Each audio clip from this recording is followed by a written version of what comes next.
Bon dimanche, bien-aimés dans le Seigneur. Sentez-vous à l'aise. Recevons ce message d'accueil avec joie que le Seigneur nous envoie ce dimanche. Croyez-moi, je suis dans le Père et le Père est en moi. Croyez du moins à cause de ses œuvres. Cantique numéro 12.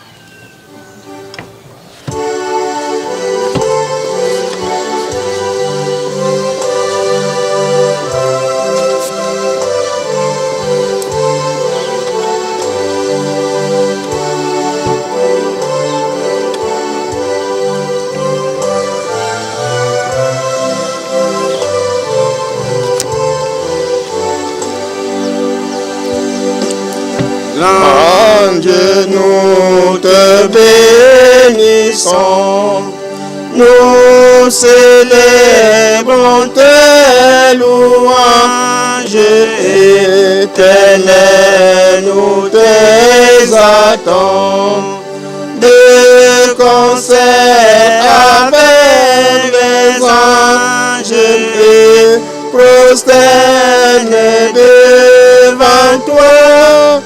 Nous t'adorons, ô grand roi, et prosternés devant toi. Nous t'adorons, ô grand roi. Nous prions. Seigneur Jésus, tu demeures le chemin, la vérité et la vie. C'est pour ces raisons qu'en ce dimanche, nous tournons une fois de plus nos regards vers toi, jusqu'à ce que tu aies pitié de nous. Le Père t'a remis tout pouvoir dans le ciel et sur la terre. Nous continuons à reconnaître notre nature pécheresse et nous implorons ta miséricorde pour que nous soyons en harmonie avec toi, par le sang que tu as versé sur le bois d'ébène. Tu domines sur les nations, tu domines sur la terre, selon ta parole. Tu as le pouvoir de briser l'arc et de rompre la lance, et d'anéantir par le feu les chars de guerre. Selon cette parole, Père, nous te prions de continuer à agir en notre faveur, pour que la paix soit notre partage et que tous les plans que l'ennemi a ourdis soient anéantis. Nous continuons à te recommander notre pays, notre patrie que nous aimons, afin que tu sois le soutien multiforme de toutes nos autorités, en leur accordant sagesse et intelligence afin de bien gouverner, pour que ton peuple puisse jouir du bonheur et de la tranquillité. Nous savons également que tu as le pouvoir de nous épargner, Père, des malheurs qui nous arrivent. Seigneur, nous te supplions de nous épargner, Papa, de la pandémie, aujourd'hui qui se manifeste dans nos vies. Il n'y a que toi seul qui as ce pouvoir. Viens donc disposer nos cœurs pour que le message du jour nous transforme et nous rapproche davantage de toi. Notre Père qui es aux cieux, que ton nom soit sanctifié, que ton règne vienne, que ta volonté soit faite sur la terre comme au ciel. Donne-nous aujourd'hui notre pain de ce jour. Pardonne-nous nos offenses, comme nous pardonnons aussi à ceux qui nous ont offensés. Et ne nous soumets pas à la tentation, mais délivre-nous du mal. Car c'est à toi qu'appartiennent le règne, la puissance et la gloire, pour des siècles et des siècles. Amen. Bon dimanche, bien-aimés dans le Seigneur. Bon dimanche. Écoutons avec une attention particulière la lecture du grand message que notre Père nous envoie en ce jour qu'il a sanctifié. Évangile de Jésus-Christ selon Matthieu, chapitre 21, versets 1 à 12. Matthieu, chapitre 21, versets 1 à 12. Il est écrit: Lorsqu'ils approchèrent de Jérusalem et qu'ils furent arrivés à Bethphagée, vers la montagne des Oliviers, Jésus envoya 2 disciples en leur disant: allez au village qui est devant vous. Vous trouverez aussitôt une ânesse attachée et un ânon avec elle. Détachez-les et amenez-les-moi. Si quelqu'un vous dit quelque chose, vous répondrez: le Seigneur en a besoin. Et à l'instant, il les laissera aller. Or, ceci arriva afin que s'accomplisse ce qui avait été annoncé par le prophète.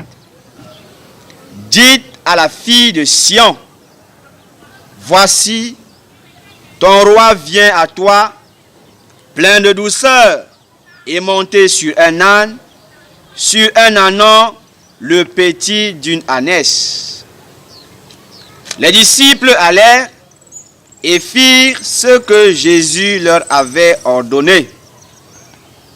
Ils amenèrent l'ânesse et l'ânon, mirent sur eux leurs vêtements et le firent asseoir dessus. La plupart des gens de la foule étendirent leurs vêtements sur le chemin.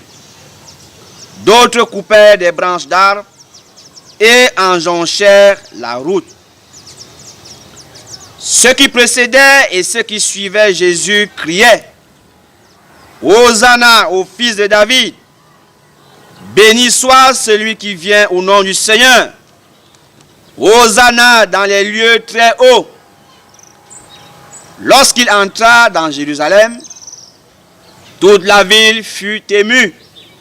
Et l'on disait: qui est celui-ci? La foule répondait: c'est Jésus, le prophète de Nazareth en Galilée. Jésus entra dans le temple de Dieu. Il chassa tous ceux qui vendaient et qui achetaient dans le temple.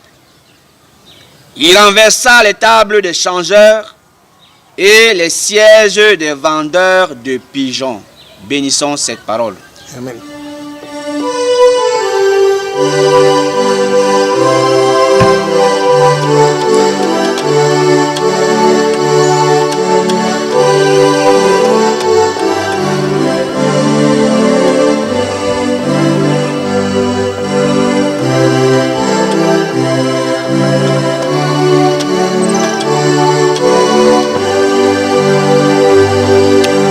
Venez au Sauveur qui vous aime, venez, il a brisé vos faits, il veut vous recevoir lui-même, ses bras vous sont ouverts. Oh quel beau jour! Oh, quel beau jour, Sauveur fidèle, quand nous appuyons sur ton bras, vers la demeure paternelle, nous porterons nos bras. Seigneur Jésus, nous avons besoin de ton secours afin que nous puissions être capables d'enseigner, d'édifier ton peuple ce jour. Amen. Amen. Bon dimanche, bien-aimés dans le Seigneur. Tel que vous avez suivi la lecture de ces messages tirés de l'évangile de Jésus selon Matthieu, en son chapitre 21, versets 1 à 12. Le message du jour est porté sur la souveraineté de Dieu. La souveraineté de Dieu. Dire que Dieu est souverain implique qu'il est maître de l'univers et libre d'agir à son gré. Toutefois, nous savons qu'étant Dieu, il ne commettra jamais la moindre erreur ou injustice. Par conséquent, Affirmer la souveraineté de Dieu revient simplement à reconnaître que Dieu est Dieu. Ésaïe 43, versets 11 à 13. C'est moi qui suis l'Éternel. Et hors moi, il n'y en a point de sauveur. C'est moi qui ai annoncé, sauvé, prédit. Ce n'est point parmi vous un Dieu étranger. Vous êtes mes témoins, dit l'Éternel. C'est moi qui suis Dieu. Je le suis dès le commencement, et nul ne délivre de ma main. J'agirai qui s'y opposera. Bien-aimés dans le Seigneur, nous avons suivi avec attention le message du jour. L'auteur, Matthieu, l'apôtre de Jésus, rapporte à ses lecteurs l'entrée triomphale de Jésus à Jérusalem. Cet événement eut lieu le dimanche qui précède sa crucifixion, c'est-à-dire sa mort sur la croix. Bien-aimé dans le Seigneur, je peux me permettre de me poser cette question. Pourquoi l'usage de l'épithète triomphale? Pourquoi l'usage de l'épithète triomphale? Triomphale qui est adjectif qualificatif, qui vient du verbe triompher, c'est-à-dire, qui veut dire remporter une victoire ou un succès. L'usage à bon escient de l'épithète triomphale, ici bien aimé, est un élément très fondamental qui vient renchérir et donner de la valeur à cet événement. Le triomphe, bien aimé, implique la grandeur de Dieu. Lorsque nous parlons du triomphe, nous pensons déjà à la défaite. Nous pensons déjà à l'échec. Comme vous le savez tous, le monde n'a pas aimé Jésus-Christ. N'eût été la grandeur de Dieu, je ne pense pas que cet événement aurait connu un si grand succès comme l'apôtre nous le révèle. Essayons donc de voir le film de cet événement bien-aimé, chapitre 21, versets 1 à 5. Chapitre 21, versets 1 à 5. Nous sommes dans Matthieu. Lorsqu'ils approchèrent de Jérusalem et qu'ils furent arrivés à Bethphagée, vers la montagne des Oliviers, Jésus envoya 2 disciples en leur disant: allez au village qui est devant vous. Vous trouverez aussitôt une ânesse attachée et un ânon avec elle. Détachez-les et amenez-les-moi.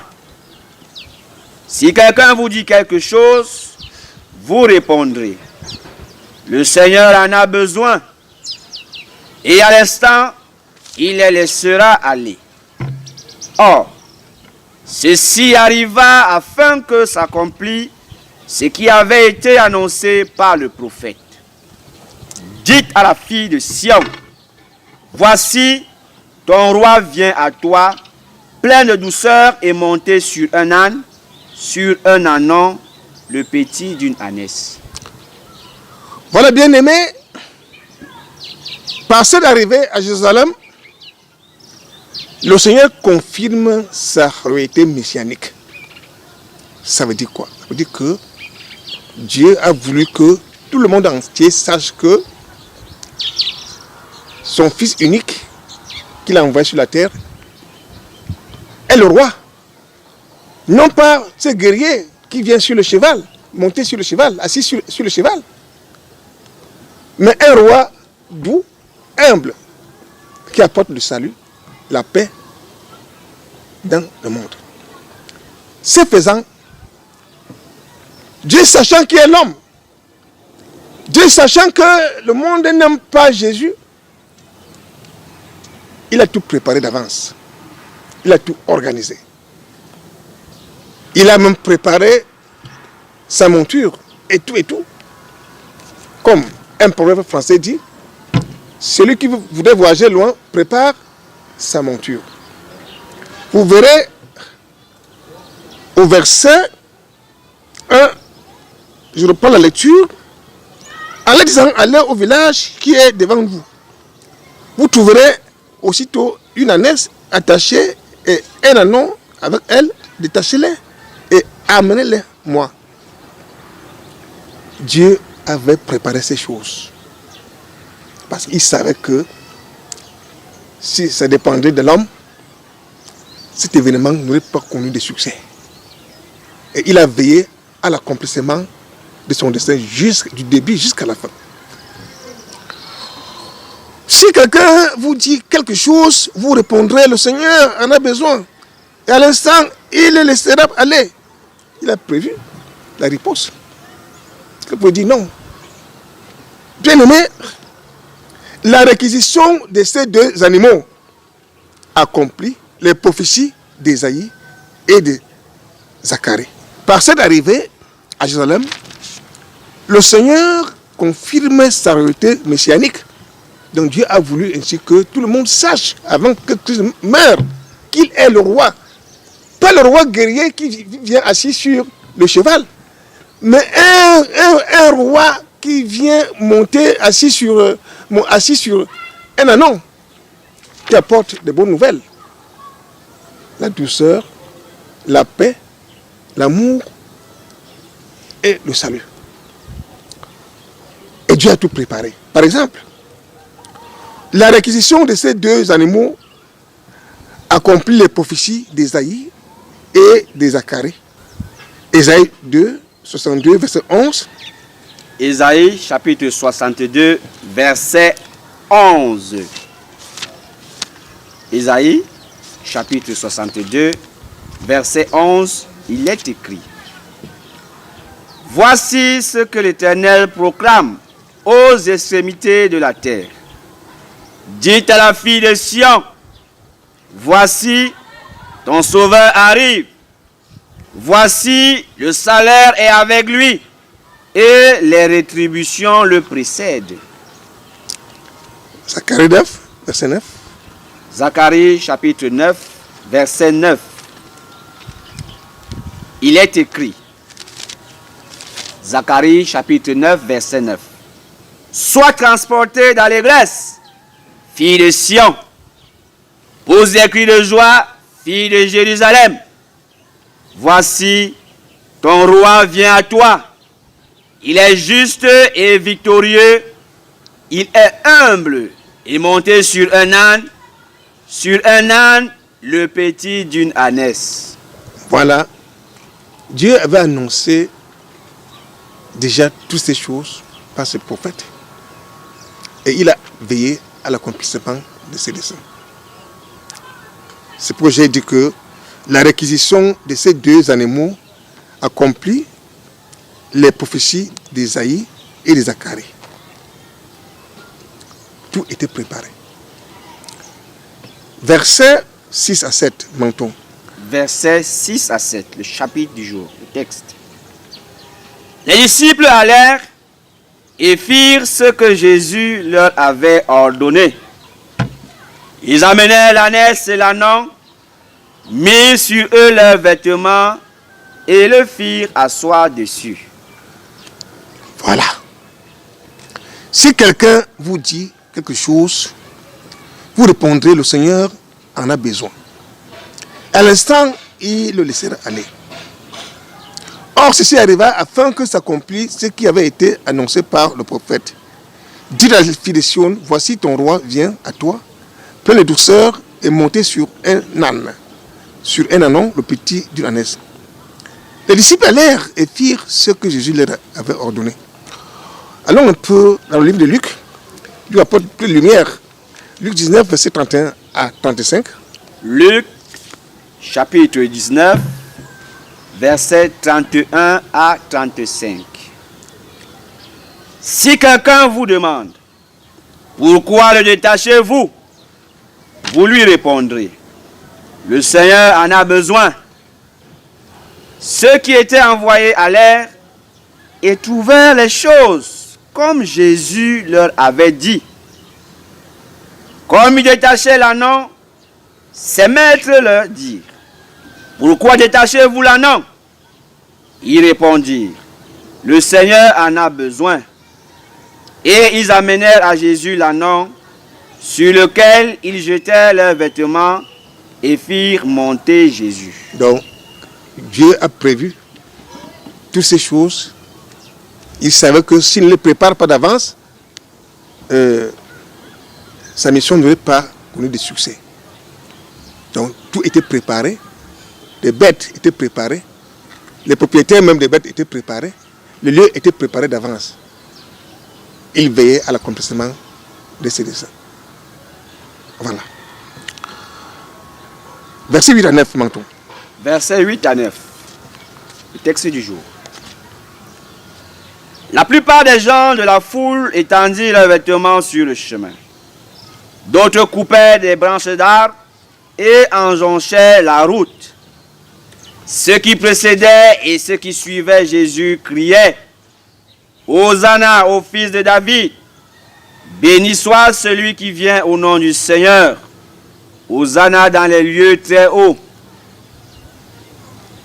Bien-aimés, lorsque nous parcourons ces versets, tous ces gens-là qui étendit leurs vêtements sur le chemin, étaient-ce tous les disciples de Christ? Non. Il y avait même des ennemis de Jésus qui étaient parmi ces gens-là. Pour une preuve, quand on a demandé aux Juifs entre Barnabas et Jésus qui doit mourir, tous ont dit que Jésus, que Barnabas soit relâché et que Jésus meure. Donc Dieu les a amenés à reconnaître l'identité spirituelle de Jésus. Ce n'est pas parce qu'ils ont voulu. Dieu a imprimé son autorité. Il a démontré qu'il est souverain, que nul ne peut obscurcir ses desseins. Tous ces gens qui disent Hosanna, Hosanna, Hosanna, il y avait parmi eux les ennemis de Jésus-Christ. C'est-à-dire beaucoup bien aimé. Nous, les chrétiens, aujourd'hui, ce message devrait nous encourager à persévérer dans la foi. Tout ce que Jésus-Christ a promis aux croyants, il va accomplir tout ça. Peu importe même des souffrances. Je vais vous dire quelque chose bien aimé dans le Seigneur. Notre vie est régie par les desseins de Dieu. Pourvu que nous soyons attentifs, pour que nous soyons fidèles à Jésus-Christ jusqu'à la fin. Et vous verrez. Voilà ce qui s'est arrivé. Versets 10 à 12, Menton. Versets 10 à 12. Lorsqu'il entra dans Jérusalem, toute la ville fut émue et l'on disait, qui est celui-ci? La foule répondait, c'est Jésus le prophète de Nazareth en Galilée. Jésus entra dans le temple de Dieu. Il chassa tous ceux qui vendaient et qui achetaient dans le temple. Il renversa les tables des changeurs et les sièges des vendeurs de pigeons. Lorsqu'il entra dans Jérusalem, toute la ville fut émue et l'on disait, qui est celui-ci? C'était le jour du dimanche. Il y avait des prosélytes, il y avait des étrangers qui étaient venus adorer à Jérusalem. Ces jours, tout le monde a su que Jésus est le roi. Pas le roi guerrier. Le roi assis sur l'ânon, humble et doux, pour apporter la paix, le salut dans le monde. La foule répondit, c'est Jésus, le prophète de Nazareth en Galilée. Parce que beaucoup avaient vu Christ opérer des miracles. Ils avaient vu qu'est-ce qui avait guéri 2 aveugles. Beaucoup étaient là. Ils ont rendu ce témoignage. Bien aimé, Jésus a accepté cela parce qu'il a été prédestiné à cet événement. En fait, ce n'était pas le problème de Christ. Jésus avait des regards ailleurs. Il savait très bien que la gloire qu'il attend n'avait rien de commun, mesure avec cet événement. L'événement là, bon, il a été reconnu comme, c'était bon, les gens l'ont encensé, on a applaudi, on a acclamé. Mais pour Jésus-Christ, son cœur était ailleurs. Il a compris que ça n'avait pas beaucoup de valeur. Mais comme c'est le Père qui l'avait demandé, il a accepté. Pour une preuve, au verset 12, Jésus entra dans le temple. Directement, il est entré dans le temple. Si c'est le monde aujourd'hui, la nourriture, la boisson, après ce grand événement, il est entré directement dans le temple. Il a fait preuve de responsabilité, preuve même, c'est-à-dire de dévotion pour son œuvre, pour son ministère. Il a démontré au monde qu'il n'était pas venu pour ça. Il avait une mission qui était encore en mi-chemin, qui n'était pas encore achevée. Il est entré dans le temple de Dieu. Il chassa tous les vendeurs. Donc c'était une façon de purifier le temple, pour dire que ce temple, ce n'est pas pour les voleurs, ce n'est pas pour le trafic. Et aujourd'hui, nous déplorons le comportement des fidèles. D'autres aujourd'hui qui volent des téléphones, qui font de mauvaises choses dans la maison de Dieu. Regardez, Jésus a chassé tout le monde, les vendeurs, les renversés. Tout, pour leur montrer que la maison de Dieu, c'est la maison de prière. La maison de son Père, c'est la maison de prière. C'est la maison de bénédiction. Mais aujourd'hui, comment nous comportons-nous dans la maison de Dieu? Est-ce que nous respectons cette maison? Lorsque nous entrons dans la maison de Dieu, avant le culte, des causeries et tout, d'autres même lisent des messages. D'autres même comptent. Dites-moi, regardez bien aimé. Conclusion. Suivons très bien cette conclusion. Verset 13 à 17, Menton. Verset 13 à 17, Matthieu 21. Et il leur dit, il est écrit, ma maison sera appelée une maison de prière. Mais vous, vous en faites une caverne de voleurs. Ah oui, j'ai toujours été contre de l'affairisme à l'église. Voilà. Des aveugles et des boiteux s'approchaient de lui dans le temple. Et il les guérit. Il est guéri parce que les aveugles et les boiteux n'avaient pas accès au temple. Parce que les pharisiens ne leur permettaient pas d'entrer dans le temple. Ces jours donc, Jésus a reçu. Il a guéri des malades. Voilà quelqu'un qui a aimé son travail. Quelqu'un qui savait ce qu'il cherchait. Il ne s'est pas laissé abandonner aux festivités et autres. Il a su faire un bon choix. Qu'est-ce qui était nécessaire pour lui? Ce n'était pas la nourriture. Ce n'était pas des festivités. Non. Il a compris qu'il avait encore un parcours long. Il a compris. Il faut que l'homme aussi le comprenne. Que nous sommes sur la terre pour une mission. Le parcours est encore long. On n'a pas encore achevé le combat. Verset 15. Mais les principaux sacrificateurs et les scribes furent indignés à la vue des choses merveilleuses qu'il avait faites et des enfants qui criaient dans le temple, Hosanna au fils de David. Les enfants qui criaient dans le temple, les pharisiens n'étaient pas contents, mais ils n'avaient pas le pouvoir, ils n'avaient aucun pouvoir de chasser Jésus du temple. Parce que Dieu veillait. Dieu avait préparé ces choses d'avance. Ils ne pouvaient pas empêcher de prier pour les malades. Les pharisiens ne pouvaient non plus fermer les bouches des enfants. Parce que ces choses avaient été arrêtées d'avance. Voilà la souveraineté de Dieu bien-aimé. Le chrétien ne devait pas se plaindre aujourd'hui. Verset 16. Il lui dit, entends-tu ce qu'ils disent? Oui, leur répondit Jésus. N'avez-vous jamais lu ces paroles? Tu as tiré des louanges de la bouche des enfants et de ceux qui sont à la mamelle? Somme 8, c'est toi. Les enfants aussi, bien-aimés, les enfants symbolisent d'abord ceux qui sont humbles de cœur, ceux qui sont soumis, ceux qui attendent des conseils. Et les petits enfants aujourd'hui sont comme des saints. Leurs louanges, leurs prières sont plus exaucées que les nôtres. Les pharisiens n'avaient aucun pouvoir de fermer leur bouche. Parce que cela avait été écrit dans les livres des psaumes et des prophètes. Verset 17. Et les ayant laissés, il sortit de la ville pour aller à Béthanie, où il passa la nuit. Jésus n'a pas passé nuit à Jérusalem.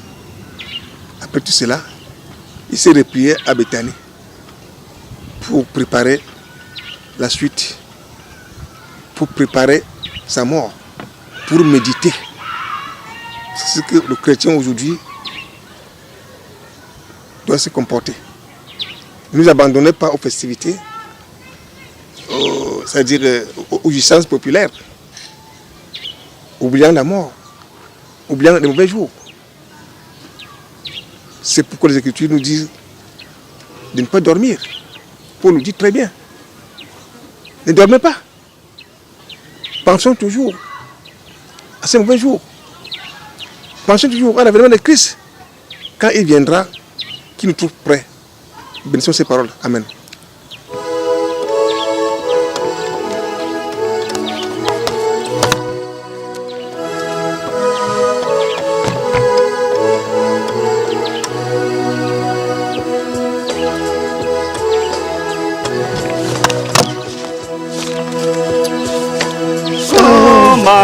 De même que tous les humains, en cette période viennent tour à tour d'un chant solennel, louer l'Éternel. Peuple, il vous faut craindre le Très-Haut, le grand roi qui peut faire quand il veut trembler, à savoir les plus puissants rois.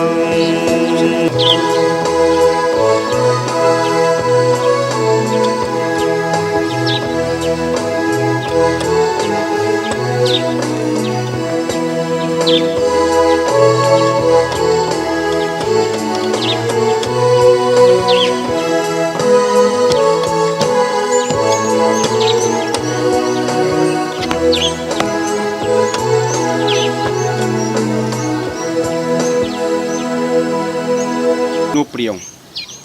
Éternel, notre bon Père céleste, tu es véritablement souverain. À travers ce message, tu le démontres à ton peuple. Tu as confirmé la royauté messianique de ton Fils unique pour nous faire comprendre que tous tes desseins sont appelés à s'accomplir.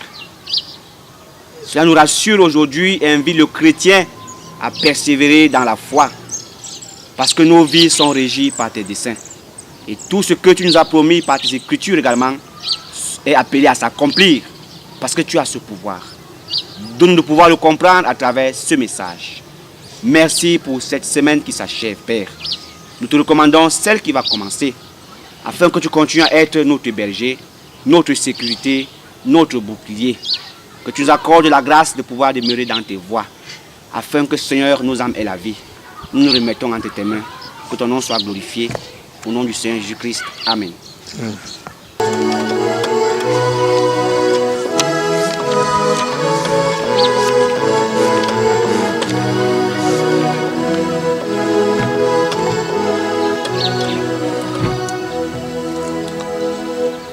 Que le Seigneur Jésus-Christ lui-même nous perfectionne, nous rendant capables de toute bonne œuvre. Allons tous dans la paix du Seigneur. Amen. Amen.